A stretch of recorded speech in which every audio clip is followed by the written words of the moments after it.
దళిత ఆదివాసీ గ్రామాలను ధ్వంసం చేసిన వాడే, గుజరాత్ మారణకాండం సృష్టించిన వాడు కూడా. ఇప్పుడు అగ్రకుల భూస్వామి, పెట్టుబడిదారుడు, సామ్రాజ్యవాది, హిందూ మతోన్మాది అంతా వేరువేరుగా లేరు, అందరూ ఒకడే. రూపాలు మారుతూ ఉన్నాయి. సామాజిక, రాజకీయ, ఆర్థిక పరిస్థితులు వేగవంతంగా పెట్టుబడిదారుడు, సామ్రాజ్యవాది వాళ్ళ అనుకూలమైన సమాజాన్ని నిర్మించుకుంటా ఉన్నారు.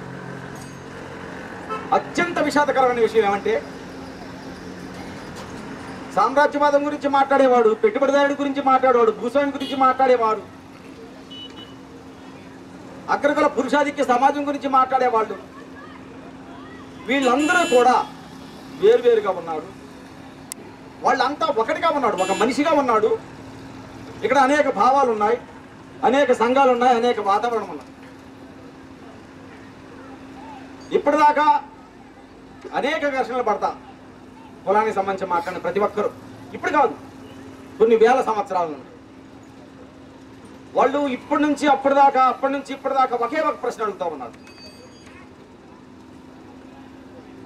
కేవలం మనిషిగా బతుకుతాం అంటేనే ఈ దేశంలో ఎంత నెత్తురు బారింది. ఈ నెత్తురికి ఎవరు సమాధానం చెప్తారు? ఈ నెత్తురికి కారణం ఎవరు? మనందరం కూడా ఆలోచించాలా. సోంపేట జరిగింది, శ్రీకాకుళంలోనే సోంపేట జరిగింది. సోంపేట ఎన్ఎస్ఎస్ విద్యుత్, థర్మల్ విద్యుత్ పవర్ ప్లాంట్ వద్దన్నందుకు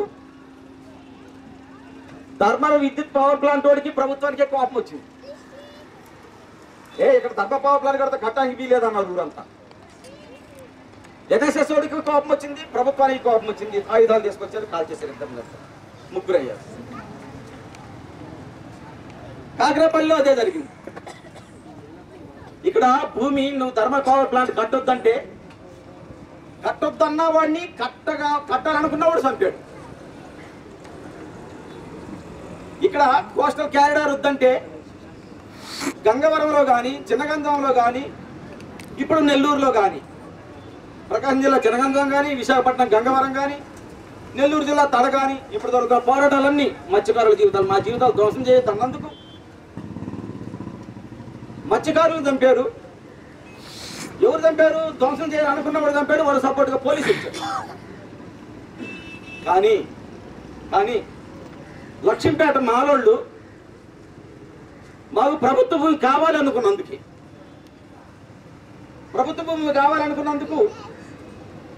కేవలం కాపులు మాత్రమే రాలా, ఒక గ్రామానికి కాపులు రాలా, కాపులు సాగు చేసుకున్న కాపులు మాత్రమే రాలా, ఊరంతా వచ్చారు, 4 ఊళ్ళో వచ్చారు. ఇప్పుడు గ్రామాల్లో తిరుగుతుంటే మేము మా వాళ్ళ మీద కేసులు పెట్టిస్తారా అని అడుగుతా ఉన్నారు. కారంచేడు, కంచెచర్ల నుంచి తమిళనాడు కేరళ దగ్గర నుంచి ఇప్పుడు లక్ష్మీపేట దాకా ఈ పారిన నెత్తురంతా ఒక్కడే ఒక ప్రశ్న అడుగుతా ఉన్నది. నేను భూములు అడిగానా, అధికారం అడిగానా, ఆస్తులు అడిగానా? మీ వీధిలో కూడా నడుస్తానన్నా, మీ వీధిలో కూడా నడుస్తాను అన్నందుకు ఊరంతా ఒకటై ఎవరికేమీ నష్టం లేదు. భూములు ఆక్రమిస్తే భూస్వామి భూమి పోయింది, థర్మల్ పవర్ ప్లాంట్లు వద్దంటే ఎన్ఎస్ఎస్ కూడా ఇక్కడ నష్టం. ఇక్కడ మత్స్యకారులు మాకు కట్టానికి వీల్లేదా అంటే ప్రభుత్వానికి నష్టం, ఎవడుగా సామ్రాజ్యవాదికి నష్టం. కానీ నేను రోడ్డు మీద నడుస్తాను, ఒక మాది కూడా అంటే, ఒక మారోడు అంటే ఊరిది ఏం పోయింది లేదు. అక్కడ ఏమి పోకపోగా ఊరంతా ఒకటై, వాడంతా ఒకటై, జిల్లా అంతా ఒకటై, రాష్ట్రం అంతా ఒకటై.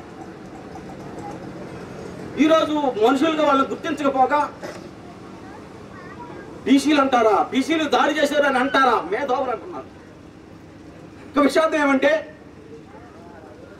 లక్ష్మీపేట శ్రీకాకుళం జిల్లాలో తూర్పు కాపులంతా డామినేషన్ వాళ్ళే, భూస్వాముల వాళ్ళే, సిపిఐల వాళ్ళే, సిపిఎంల వాళ్ళే, న్యూ డెమోక్రసీ వాళ్ళే, విలేకరుల వాళ్ళే, కవులు వాళ్ళే, కళాకారులు వాళ్ళే, వాళ్ళంతా ఒకటే ఒకటి అడుగుతూ ఉన్నారు.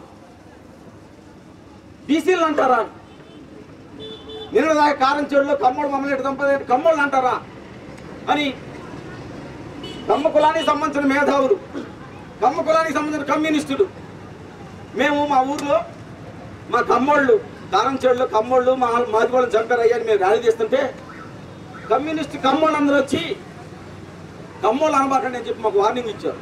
మరి ఎవరన్నారా? కారంచేడులో కమ్మోడు అంటే రాష్ట్రంలో ఉన్న కమ్మోళ్ళకి అందరికి ఎందుకు కోపం వచ్చింది? ఎన్టీ రామారావుకి ఎందుకు కోపం వచ్చింది?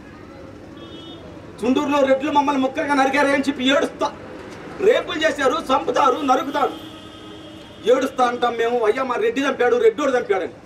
రెడ్డోడు చంపాడని ఏడుస్తా అన్న మాటకే నేతలు మళ్ళీ జనార్దన్ రెడ్డికి కోపం వస్తూ ఉన్నది, విలేకరులకి కోపం వస్తూ ఉన్నది, పత్రికాధిపతులకి కోపం వస్తూ ఉన్నది, కవులకి కోపం వస్తారు, కళాకారులకి కోపం వస్తూ ఉన్నది. ప్రజాస్వామిక ఉద్యమాల్లో పాల్గొనే మహిళలు కానీ, కవులు కానీ, కళాకారులు కానీ ఒకటే ఒక చిన్న విజ్ఞప్తి. శ్రీకాకుళంలో కవులంతా బీసీలే. మేము ఆంధ్రజ్యోతికి పోతే ఆంధ్రజ్యోతి థియేటర్ మాతో మాట్లాడాడు, బీసీలు అనబాకండి ప్రభాకర్, బీసీలు అంటే బీసీలు దూరం అవుతారని. బీసీలు అంటే బీసీలు దూరమై, కమ్మోళ్ళు అంటే కమ్మోళ్ళ దూరమై, రెడ్డోళ్ళు అంటే రెడ్డోళ్ళ దూరమై, చంపినప్పుడు ఏడ్చుకునే హక్కు కూడా, ఏడ్చుకునే స్వేచ్ఛ కూడా ఈరోజు దళితులకు లేదా? ఏదైతే సామ్రాజ్యవాద వ్యతిరేక పోరాటం అంటున్నారో, ఏదైతే సామ్రాజ్యవాద సంస్కృతి వ్యతిరేకంగా పోరాడతామని మీరు అనుకుంటా ఉన్నారో, ఏదైతే భూస్వామికి వ్యతిరేకంగా, ఏదైతే పెట్టుబడిదారుడికి వ్యతిరేకంగా, కార్మికుడుగా, కర్షకుడుగా, మహిళగా, విద్యార్థిగా, స్త్రీగా, ముస్లింగా, మైనారిటీగా, క్రైస్తవుడుగా, వీటన్నిటికీ ఏదైతే మీరు పోరాడాలనుకుంటున్నారో ఆ పోరాటానికి ఊపిరి అట్టడుగు పొలాల్లో ఉన్న దళితుల్లో ఉంది. వర్గ పోరాటం చేసేవాళ్ళు రైతు కూలీ దగ్గర ఎక్కడున్నారో, సామాజిక ఉద్యమకారులంతా, సామాజిక ఉద్యమాలు చేసేవాళ్ళంతా, స్టూడెంట్స్ అంతా, కవులంతా, కళాకారులంతా, రచయితలంతా రెండు సమస్యలతో పెనుగులాడుతూ ఉండి మనిషి కాకుండా జంతువుగా, ఈనాటికి జంతువుగా అసహించుకోబడుతున్న మనిషి ఒకడు బతుకుతా ఉన్నాడు ఈ సమాజంలో. అక్కడికి వెళ్ళి మాట్లాడతామంటే అందరూ మాట్లాడాలా, అందరూ మాట్లాడాలా, అందరూ మాట్లాడకపోగా ఎవడన్నా ఒకడు మాట్లాడితే అవన్ మాలోడు మాధవుడు అని అసహించుకుంటా, చిన్న చూపు చూస్తా, అభివృద్ధి నిరోధకుడు అంట మాట్లాడుతున్న వైనం ఉన్నదే. ఇది అత్యంత దుర్మార్గకరమైన విషయం. భారతదేశంలో వర్గ పోరాటం చేసినందుకు కాదు, కన్నాభిరామ్ 24 గంటల స్వయం కథలో రాశాడు, వేణుగోపాల్ రాశాడు. కానీ కన్నాభిరామ్ చెప్తా ఉంటే వేణుగోపాల్ రాశాడు. ఇంకో ఆ పుస్తకం ఉన్నది, ఆ పుస్తకంలో ఆయన రాశాడు, మీ అందరూ చదవండి. ఈ దేశంలో వర్గ పోరాటం కంటే పారిన నెత్తురు కంటే, ఈ దేశంలో వర్గ పోరాటం చేసినప్పుడు పారిన నెత్తురు కంటే, సామాజిక న్యాయ పోరాటం, సామాజిక ఉద్యమాలు, హక్కులు అడిగినందుకు పారిన నెత్తురు 1000 టన్నులు ఉన్నదని కన్నాభిరామ్ చెప్పాడు ఆయన ఆత్మ. ఇప్పటికైనా కానీ ఇన్ని లక్ష్మీపేటలు జరుగుతూ ఉన్నా కానీ, ఇప్పటికైనా కానీ కనీసం వాళ్ళు మనుషులుగా వాళ్ళు ఏం అడిగారని, ఊరు పక్కన ఉంటున్నారని, వాళ్ళ భూముల పక్కన సాగు చేసుకున్న అదే సాగు చేసుకుంటున్నారని, రోడ్డు మీద నడుస్తున్నారని, దేవాలయ ప్రవేశం కర్నూలు, అనంతపురం జిల్లాలో ఏ జిల్లా అని చూడండి మీరు, కర్నూలు, అనంతపురం జిల్లా, రాయలసీమ ఏ జిల్లా అని చూడండి మీరు, ఇప్పటికీ కూడా గ్రామాల్లో మాదిగోడు, మాలోడు గుడి ఎదురుగా నడిచే పరిస్థితి లేదు. దుర్మార్గం. నడిస్తే చంపుతా ఉన్నారు, నడిస్తే చంపుతా ఉన్నారు, మనిషిగా బతుకుతామంటే చంపుతా ఉన్నారు. భూమి అడిగితే చంపట్లేదు, సామ్రాజ్యవాదానికి వ్యతిరేకంగా మాట్లాడితే చంపట్లేదు, కేవలం మనిషిగా బతుకుతానంటే చంపుతా ఉన్నారు. నేనేమంటున్నా అంటే ఈ సందర్భంగా ఈ పోరాటాలన్నీ అక్కడి నుంచి మొదలు కావాలా. ఎక్కడైతే అణిచివేత ఉన్నదో అక్కడ నుంచి పోరాటం మొదలు కావాలా. మార్క్సిస్టులు చెప్పే మాటే ఇది. అంటరాని దళితుడు ఆకలి అంటరాని తనమన్నది. ఈరోజు ఆ మాట దళితుల దగ్గరికి పోతే బీసీలు దూరం అవుతారనో, దళితుల దగ్గరికి పోతే అగ్ర కులాలున్న అభ్యుదయ వాళ్ళు దూరం అవుతారని చెప్పి ఇప్పుడు దాకా నిర్లక్ష్యం చేసిన కులం ఉన్నదే, దాన్ని సామ్రాజ్యవాది, దానిని పాలక వర్గాలు, దాన్ని అగ్రకుల రాజకీయ శక్తులు, హిందూ మతోన్మాదులు బాగా ఉపయోగించుకుంటారు ఈ సందర్భంలో. ఎందుకంటున్నానంటే వాళ్ళే కులాన్ని రెచ్చగొడతారు, వాళ్ళే కులాన్ని ప్రోత్సహిస్తారు, వాళ్ళే మానవులు చంపుతారు, వాళ్ళే మానవులకు మంత్రి పదవులు ఇస్తారు, వాళ్ళే మానవులకి 10 లక్షలు, 20 లక్షలు, 50 లక్షలు ఇచ్చి వాళ్ళే మానవ చేత ఉద్యమాలు చేపిస్తారు, మాల మహానాలు పెట్టిస్తారు, మాల సంఘాలు పెట్టిస్తారు, మాల విద్యార్థి సంఘాలు పెట్టిస్తారు.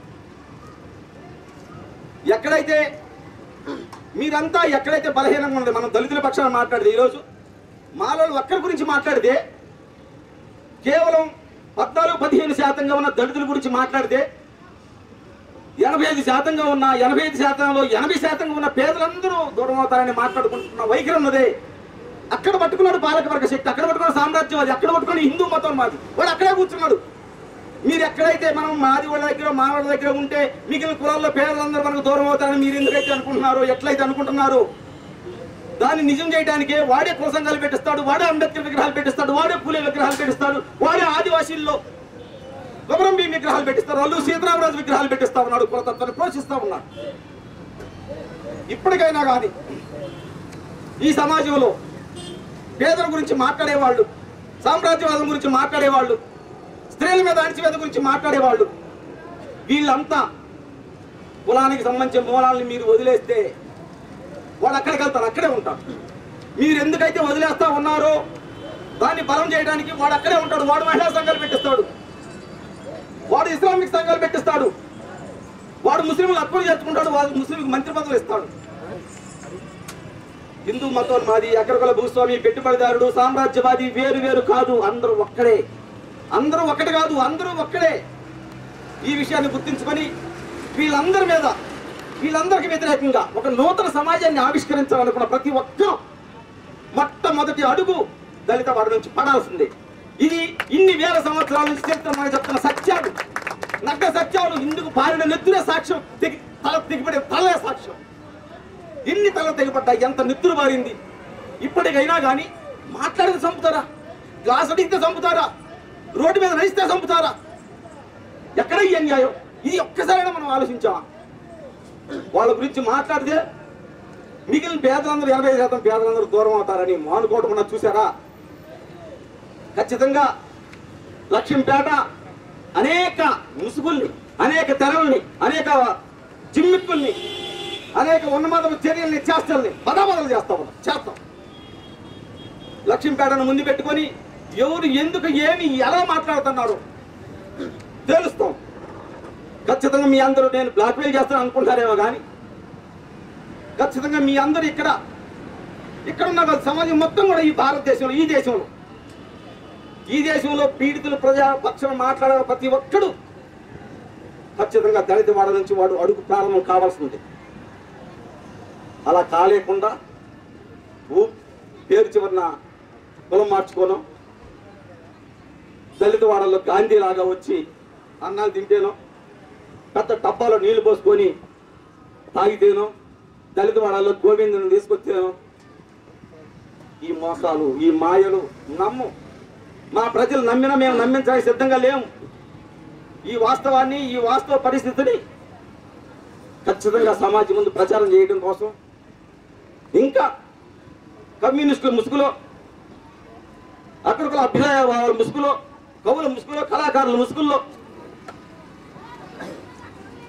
మీరు కులాన్ని దాచిపెట్టుకున్నా చూశారు వైరం. ఆ వైరాన్ని మేము కాదు, లక్ష్మీపేటలో 5 చనిపోయి వాళ్ళు చిందించిన నెత్తురున్నదే, అది మీ ముసుగుల్ని బాధాబాధ చేసి ఈ సమాజంలో ఉన్న నగ్న రూపాన్ని ప్రజలకు చెప్పి ఆ విధంగా చెప్పడానికి లక్ష్మీపేట సంఘీభావ కమిటీగా మీ అందరూ మేము ముందుండాలని, ఆ విధంగా ఉండటమే ఈ దేశంలో దళిత వాడ నుంచి అడుగేయటమే విముక్తి కోరుకున్న వాళ్ళ మొట్టమొదటి మార్గం కావాలని, ఈరోజు ఏ విధంగా అయితే జరిగిందో రేపు ఎల్లుండి ఆవులెల్లుండి కూడా ఇదే విధంగా ఈ సంఘంలో ఉన్న నాయకత్వం అంతా వాళ్ళ నాయకులకు, వాళ్ళ కార్యకర్తలకు సంబంధించి కనీసం 4-5 రేపు చైతన్య మహిళా సంఘం బాధ్యత తీసుకున్నది, సింగరేణి కార్మిక సమాఖ్య వాళ్ళు బాధ్యత తీసుకున్నారు, ఇంకా గ్రామాల ఇంకా ఈ సంఘీభావ కమిటీలో ఉన్న సభ్య సంఘాలని నాయకత్వం అంతా కూడా వచ్చి ఇదిగో మాకు లక్ష్మీపేట దళితులు మాకు ఇంతమంది మద్దతున్నారు అని అనుకోవాలి, వాళ్ళకు ధైర్యం కల్పించారు. లక్ష్మీపేట హంతకులంతా బెయిల్ మీద బయటకు వచ్చారు. బెయిల్ మీద బయటకు వచ్చి రోడ్డు అడ్డం ఆ ఊరికి ఈ ఊరికి. విషాదం ఏమంటే లక్ష్మీపేట ఎక్కడ ఉన్నది కూడా చూడలేను పుస్తకాలు వేసారు. లక్ష్మీపేట ఎక్కడ ఉంది? శ్రీకాకుళం జిల్లా తర్వాత శ్రీకాకుళం జిల్లా ఎక్కడ ఉన్నది? శ్రీకాకుళం జిల్లాలో వంగరమండలం ఎక్కడ ఉన్నది? వంగరమండలం లక్ష్మీపేట ఎక్కడ ఉన్నది? కవితలు రాశారు, కథలు రాశారు, పుస్తకాలు వేశారు. ఇది లక్ష్మీపేట గురించి మాట్లాడటం అనుకుంటున్నారు వాడు పాపం. వాళ్ళు బిక్కుబిక్కుమంటా బతుకుతా ఉన్నారు. హంతకులంతా బయటకు వచ్చారు, మళ్ళీ చంపుతాడేమోనండి. ఆడవాళ్ళంతా వసే మాల్లం జిల్లా అని చెప్పి రోడ్డు మీద తిరుగుతూ ఉన్నారు ఏమనంటే కొట్టాలని. పోలీసులు ఇంకా 4 శిబిరాలు పెట్టారు, ఇంకా ఒక 100 మంది అయ్యారు పోలీసులు. ఇప్పుడు ఎంతమంది పోలీసులు ఉన్నా భయంగా బతుకుతా ఉన్నారు లక్ష్మీపేట దళితులు. వాళ్ళకి ఒక భరోసా, వాళ్ళకి ఒక ధైర్యం. మా గురించి హైదరాబాద్లో కూడా 100 మంది మాట్లాడారు 4 రోజులు. మనంతా సంఘీభావ కమిటీ పోరాటం చూసి ఆ చుట్టుపక్కల గ్రామాల్లో 2 వచ్చారు, ఈరోజు 3 ఉన్నారు. ఆదివాసీ ఒక ఆయన వచ్చాడు. చుట్టుపక్కల గ్రామాలు చూసి లక్ష్మీపేట వాళ్ళకి సంబంధించి ఏమైనా జరిగితే మాట్లాడటానికి 60 సంఘాలు ఉన్నాయంట. ఇప్పుడు దాకా 10 నెలలుగా మాట్లాడుతూ ఉన్నారంట. వాళ్ళకి న్యాయం జరగడానికి ఇన్ని సంఘాలు పోరాడుతున్నాయి. ఈ మనిషి మానవ సంబంధాలన్నీ మార్కెట్ సంబంధాలుగా పక్కన మనిషి తెచ్చినా కానీ ఏముందని చెప్పి వాడు పని మీద వాడు పోతున్నాయి. ఈ రోజుల్లో మా గురించి మాట్లాడటానికి రోజు 150 మంది అక్కడ కూర్చున్నారనే ఒక విశ్వాసం, ఒక నమ్మకం. ఇంకా మనుషులు, మానవత్వం, సమాజానికి సంబంధించి సంఘాలకు సంబంధించిన లక్షణాలు, సామాజిక న్యాయం, నీతి, నిజాయితీ ఇంకా బతికున్నాయి అని వాళ్ళని నమ్మించడానికి, మనకై మనం నమ్మగలుపుకోవడానికి ఈ 4 రోజులు, ఈ 1 రోజు అయిపోయింది, ఇక 3 రోజులు మీ అందరూ మీ సంఘాలకు సంబంధించిన బాధ్యులు, ప్రధానంగా బాధ్యులన్నా వచ్చి ఈ 3 రోజులు జరిగే తరుణాన్ని జయప్రదం చేయాలని కోరుకుంటూ ప్రజాకళా మండలి ఒక పాటతోటి ఈ సమావేశాన్ని ముగిద్దాం.